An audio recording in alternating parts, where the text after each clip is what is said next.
Hello बच्चों, आज हम पढ़ेंगे pair of linear equations in two variables. ये क्लास 10th का चैप्टर नंबर 3 है। So pair of linear equations in two variables, ठीक है। क्लास 9th में आपने पढ़ा था linear equation in one variable, और आज हम पढ़ेंगे pair of linear equation in two variables. An equation of the form ax plus by plus c equal to 0, where a, b and c are real numbers such that a and b are both non-zero is called a linear equation in two variables. अब ये क्या कह रहे हैं कि कोई भी equation अगर इस तरह की है ax plus by plus c equal to 0, equation है तो इक्वल टू 0 तो आएगा ही, ठीक है। और जिसमें कि आपके वेरिएबल्स क्या है, x और y, दो वेरिएबल्स हमने यूज करे हैं, ठीक है। इस तरह की इक्वेशन और जिसमें कि a b c ये जो है आपके रियल नंबर्स हैं और a और b जीरो नहीं होने चाहिए, क्योंकि अगर ये जीरो हो जाएंगे तो ये हमारा टर्म जो है बिल्कुल जीरो हो जाएगा, फिर टू वेरिएबल्स रहेगा ही नहीं। इसलिए ये जीरो, a और b जीरो नहीं होने चाहिए, ठीक है। तो इस तरह की इक्वेशन, इसको हम कहते हैं linear equation in two variables. The most general form of a pair of linear equations is a1x plus b1y plus c1 equal to 0, a2x plus b2y plus c2 equal to 0, where a1, a2, b1, b2, c1, c2 they are real numbers, and a1 square plus b1 square is not equal to 0 and a2 square plus b2 square is not equal to 0. अब ये क्या कह रहे हैं? अब ये कह रहे हैं हमने अगर दो लीनियर इक्वेशंस, एक लिया है a1x plus b1y plus c1 equal to 0, अभी हमने बताया था लीनियर इक्वेशन किस तरह की होती है, इस तरह से हम लिख सकते हैं।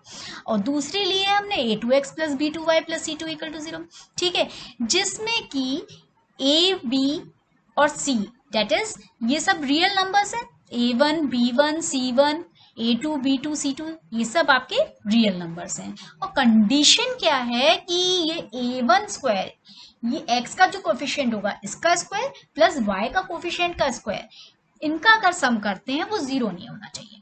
दूसरा a2 square plus b2 square is not equal to zero, इनके भी कोफिशिएंट्स जो है, दूसरी लाइन का भी हमने सिमिलरली इसी तरह से कह दिया कि इनके कोफिशिएंट्स का स्क्वायर जो है उनका सम करेंगे वो जीरो नहीं होना चाहिए, ठीक है। तो आपकी एनसीईआरटी बुक में एक एग्जाम्पल दिया है, तो उसे समझाते हैं आपको कि एक बच्ची है अखिला, एक गांव में रहती है। तो क्या होता है कि जैसे मेले में जाते हैं तो वो मेले में जाती है। अब वहाँ मेले में क्या होता है कि अलग अलग तरह की चीज़ें होती हैं, झूले होते हैं, गेम्स होते हैं, अलग अलग शॉप्स होती हैं, अलग अलग स्टॉल्स लगे हुए होते हैं। तो क्या होता है कि वो अखिला बच्ची जो है वो जो है राइड लेती है, वो आपका जाइंट व्हील, एक बड़ा सा झूले वाला जो होता है, तो उस पर जो है वो इंजॉय करती है, उस पर जो है झूला झूलती है, ठीक है। और कई बार झूलती है।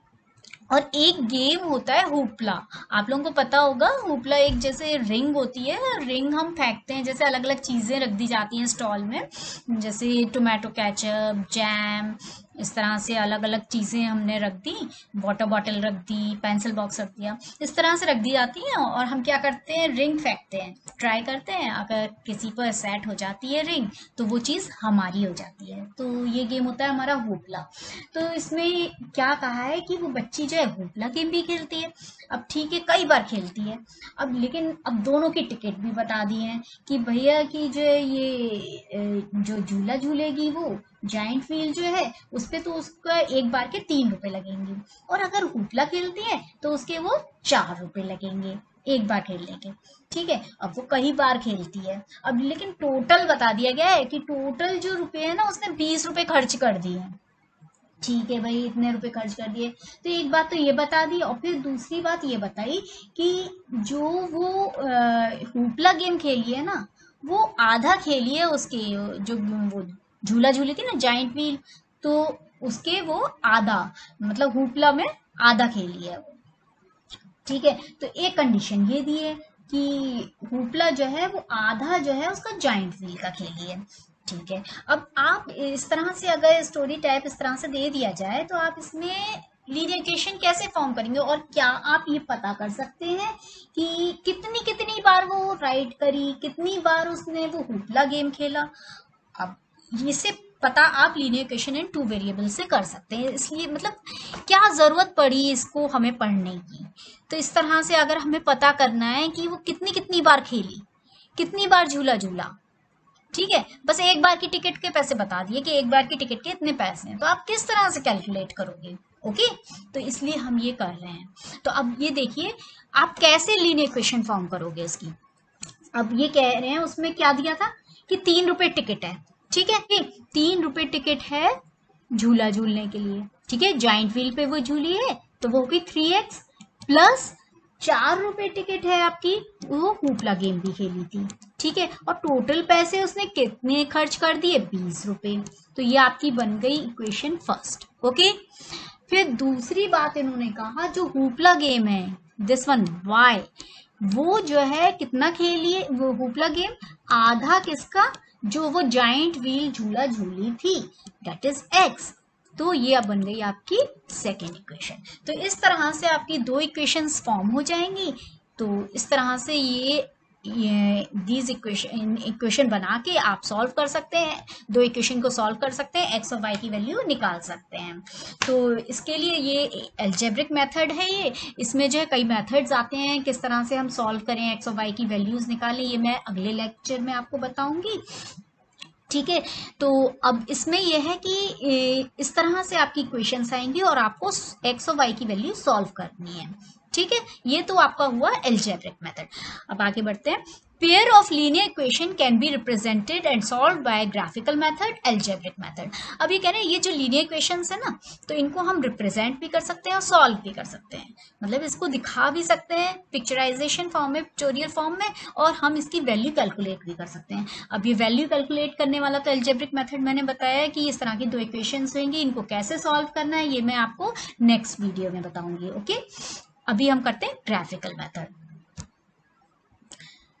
अब देखिए अगर आपको कोई ग्राफिकल मेथड के लिए कोई लीनियर इक्वेशन ले लीजिए, सपोज हम ले लेते हैं x plus Y equals 10। Okay, ये पहली इक्वेशन हमने ले ली, और दूसरी इक्वेशन हम ले लेते हैं 2x minus Y equal to 5, ठीक है। तो आप सबसे पहला काम क्या करोगे, इसको एक वेरिएबल में इस तरह से ले लीजिए और आप इसे लिख सकते हो y इक्वल्स 10 माइनस एक्स, ठीक है। और आप इस इक्वेशन को कैसे लिख सकते हो, y इक्वल्स 2x माइनस 5, ठीक है, इसमें कोई प्रॉब्लम नहीं है, ठीक है। और इधर आप एक नंबर लाइन बना लीजिए, ये आपको बनाना आता ही होगा, ये x एक्सिस है, ये y एक्सिस है, x एक्सिस है, और ये आपका ओरिजिन है। ओके, इधर जो है राइट हैंड साइड पे पॉजिटिव नंबर्स होंगे, इधर लेफ्ट हैंड साइड पे नेगेटिव नंबर्स, टॉप पे पॉजिटिव और डाउनवर्ड्स नेगेटिव, ठीक है, ये आपने ड्रॉ कर ली। अब इसमें करना क्या है कि सबसे पहले आपको 2 टेबल्स बनानी होंगी, ठीक है। आप 2 टेबल्स बना लीजिए जिसमें कि यहां होगा आपका x और यहां होगा y, इसी तरह से इस टेबल में x एंड y, और हम कुछ वैल्यूज ले लेंगे इसमें, ठीक है। इसमें आप ले लिए जैसे 0 ले लीजिए, एक नंबर 3 ले लीजिए, 5 ले लीजिए, ठीक है। अब अप्लाई करिए फर्स्ट इक्वेशन के लिए, अगर आप यहाँ 0 लगाएंगे तो इट विल बी 10, ठीक है, 3 लगाइए यहाँ पर तो इट विल बी 7, ठीक है, 5 लगाएंगे यहाँ तो वो 5 हो जाएगा, ठीक है। इसी तरह से हम 3 वैल्यूज इसकी ले लेते हैं, आप ले लीजिए 0 ले लीजिए, 2 ले लीजिए, 5 ले लीजिए, अप्लाई करिए। अब इसमें आप वैल्यूज रखिए, अगर आप 0 रखते हैं तो -5 हो जाएगा, 2 रखेंगे तो -1 हो जाएगा, एंड 5 अगर आप यहाँ रखते हैं तो 5 से 10, 10 - 5 is 5 हो जाएगा, ठीक है।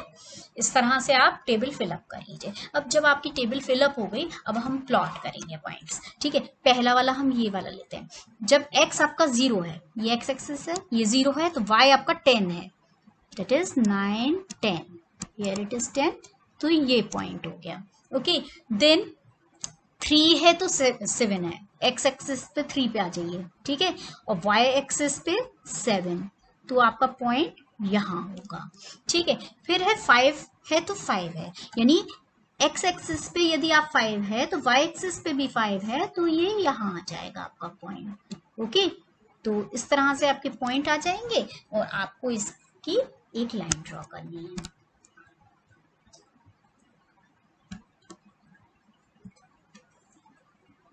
इस तरह से आप एक लाइन ड्रॉ कर लेंगे। ओके, ठीक है, ये आपके पॉइंट्स आ गए। ओके, अब क्या कह रहे हैं, ये हमारा सेकंड इक्वेशन के लिए आप आ जाइए। x अगर 0 है तो y आपका -5 है, ये पॉइंट, ठीक है। x2 है, x2 ओवर हियर, और y -1, यानी यहाँ आ जाएगा आपका पॉइंट। फिर x5 है और y5 है, दैट मीन्स x पर आपका 5 ये है और y पर 5 ये है, यानी ये पॉइंट आपका, ठीक है। अब आप इसको इस तरह से तीनों पॉइंट्स को ज्वाइन कर दीजिए।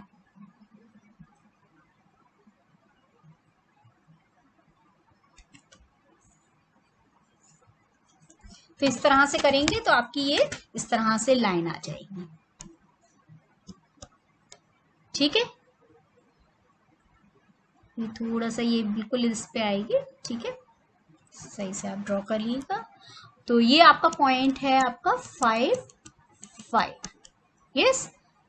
ये था आपका 0, 10, देन ये पॉइंट था आपका 3, 7, yes, and it was your 0, -5, 2, -1, yes, and 5, 5। Okay, इस तरह से आप पॉइंट्स प्लॉट कर सकते हैं, इजीली आप ड्रॉ कर सकते हैं, ठीक है। तो इस तरह से ये आपका ग्राफ ड्रॉ हो जाता है, और ये आपका ये लाइन है आपकी 0, 10, दैट इज x + y = 10, इस तरह से लिख दीजिए। और ये है आपकी 2x - y = 5, ठीक है। तो ये इस तरह से आप ड्रॉ कर देंगे। अब आता है graphical method. Graph of a pair of linear equation in 2 variables is represented by 2 lines.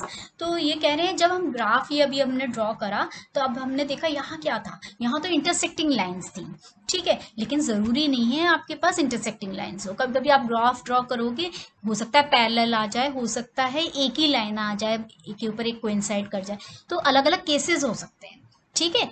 तो अब इसमें हमें ये पता होना चाहिए क्या क्या केसेस हो सकते हैं। तो पहला केस होता है कि लाइंस इंटरसेक्ट, मतलब इस तरह से जैसे अभी ड्रॉ करा है वो लाइंस इंटरसेक्ट कर जाएंगी। अगर लाइंस इंटरसेक्ट करती हैं तो हम उसे बोलते हैं कंसिस्टेंट, यानी यूनिक सॉल्यूशन। यानी यूनिक सॉल्यूशन का मतलब है यानी हमारे पास एक वैल्यू x y आएगी अगर ये इंटरसेक्ट करती हैं। Then second point is lines coincide. Lines coincide का मतलब होता है एक के ऊपर एक पॉइंट्स आ जाएंगे, इसका मतलब इसको हम बोलते हैं डिपेंडेंट। और इसमें हमारे पास कितने सॉल्यूशंस होंगे, इनफाइनाइटली मेनी सॉल्यूशंस होंगे हमारे पास, ठीक है। Then third point is lines are parallel. अगर भैया ना इंटरसेक्ट कर रही अगर और ना कोइंसाइड करी तो क्या करेगा, वो पैरेलल हो सकती हैं, ठीक है। लाइंस आर पैरेलल मतलब वो मीट नहीं करेंगी। लाइंस अगर पैरेलल होंगी तो कोई सॉल्यूशन तो मिलना नहीं है, दैट इज इसको हम बोलते हैं इनकंसिस्टेंट। ओके, कोई सॉल्यूशन, कंसिस्टेंट यूनिक सॉल्यूशन मिल रहा है, इन लगा दिया, इनकंसिस्टेंट कोई सॉल्यूशन नहीं मिलेगा। इसमें तो एक्स वाई मिल रहा है, इसमें नहीं मिलेगा, नो सॉल्यूशन।